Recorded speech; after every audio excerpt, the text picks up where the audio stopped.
friend. Welcome to the TSSG space. My name is Miss Waynell, but you can think about me like your super cool auntie who just happens to teach Sunday school. And today, I am super excited to be here with you. Today is Read Across America Day, and it is the largest celebration of reading anywhere. There are thousands of children, schools, communities, and libraries that are reading, and I am joining in the fun. I get to read to you today an awesome Bible story that is entitled Daniel in the Lion's Den. And stick around to the end because I have a small gift that I want to give to you. All right, this is Daniel in the Lion's Den, and it's the Brick Bible for Kids by Brendan Powell Smith. And I thought this was a really cool version because if you look, all of the illustrations are made out of Legos, bricks. Here's Daniel, there are all the lions, and I can't wait to get into this story with you, so let's check it out. King Nebuchadnezzar and his army conquered Israel where God's people, the Israelites, lived. He took all the Israelites with him back to the city of Babylon, where his people had a different religion. One of the Israelites who was taken to Babylon was a young boy named Daniel. Daniel and his 3 friends from Israel were smart, good-looking boys. The king put them in a special school so they would grow up to be very wise and would help the king rule over his enormous kingdom. With God's help, Daniel and his friends became very wise indeed. And here we can see Daniel and his friends.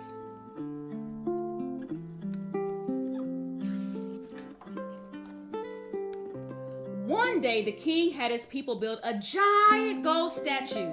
The king ordered everyone to worship the statue, and he said that anyone who did not worship the giant statue would be thrown into a blazing furnace of fire.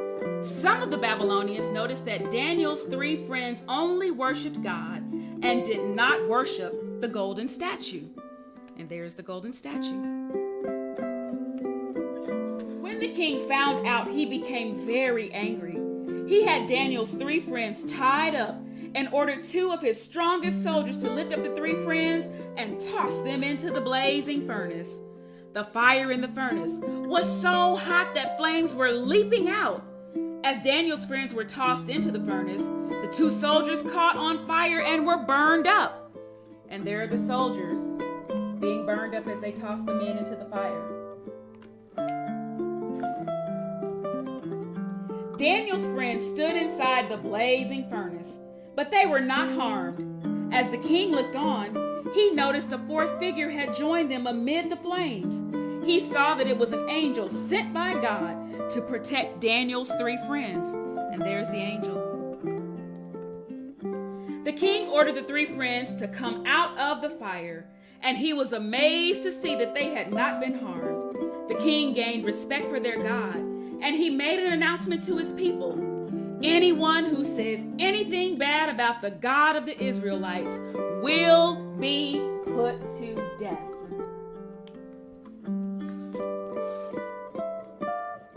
One day, the king woke up from a frightening dream. In the dream, he saw a very tall tree. There were birds living in the tree, and there were wild animals living below the tree in its shade. Then an angel appeared and announced that the tree would be cut down. The king gathered his wise men and told them the dream, but no one could tell him what it meant. Finally, the king told the dream to Daniel.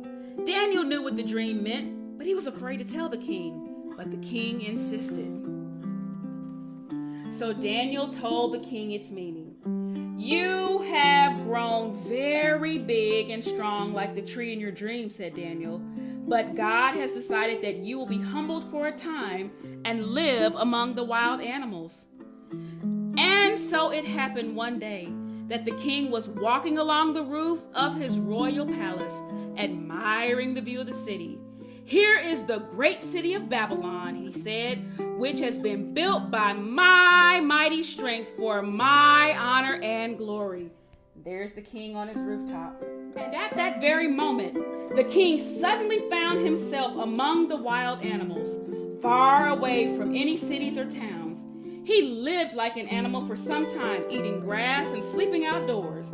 His hair grew very long, and his fingernails grew into claws. Wow, look at that. After After some time passed, God returned him to his place as king of Babylon and made him more powerful than before. The king had learned to be humble before the God of Israel. He praised God and marveled at God's power over all humans. Many years later, the king's son became the new king of Babylon. At a great feast for his friends, the new king served wine in golden cups that had been taken from the temple of the God of the Israelites. During the meal, the Babylonians gave praise to the gods of their religion. Suddenly, the king saw a human hand appear out of nowhere, and it began writing something on the wall nearby. The king turned white with fear. His guests were scared and confused. When the writing was complete, the hand vanished. And there's the hand writing on the wall. The new king gathered all his wise men to read the writing on the wall, but none of them could figure out what it said or what it meant. Then the queen remembered that many years ago, Daniel had once helped the king's father by telling him what his frightening dream had meant. So Daniel was found and brought to the new king to help him. Daniel could read the writing on the wall, and he knew its meaning. He said to the king, "The message says that you have failed to respect the God of Israel, and that God will now bring an end to your rule." That very night, the king was killed. The next king was named Darius. He chose several assistants to help him rule over his kingdom. Since Daniel was the most skilled, the king put him in charge of all his assistants. This made the other assistants jealous of Daniel, so they made a plan to get rid of him.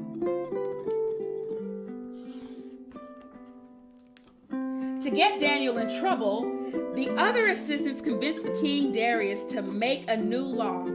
It said that for the next 30 days, if anyone worships anyone other than the king of Babylon, they will be thrown into a den of lions. Daniel knew about the new law, but continued to worship the God of Israel. So the king's assistants came to Daniel's house and saw him worshiping his God. They told the king about this and reminded him that Daniel must be thrown into the den of lions. And there are the men who are trying to get Daniel in trouble.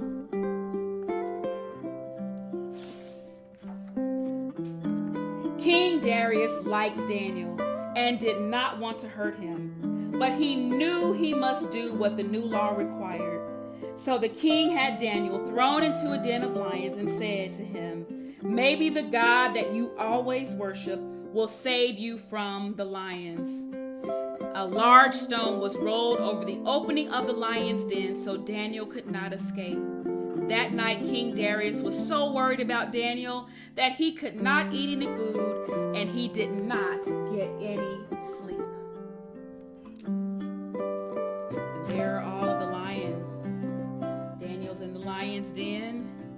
As soon as it was morning, King Darius rushed back to the lion's den and had the large stone rolled away from the opening. He called out, "Daniel, was your God able to save you from the lions?" Daniel replied, "My God sent an angel and closed the mouths of the lions, so they did not hurt me, because I have done nothing wrong." King Darius was amazed. He had Daniel taken up out of the lion's den.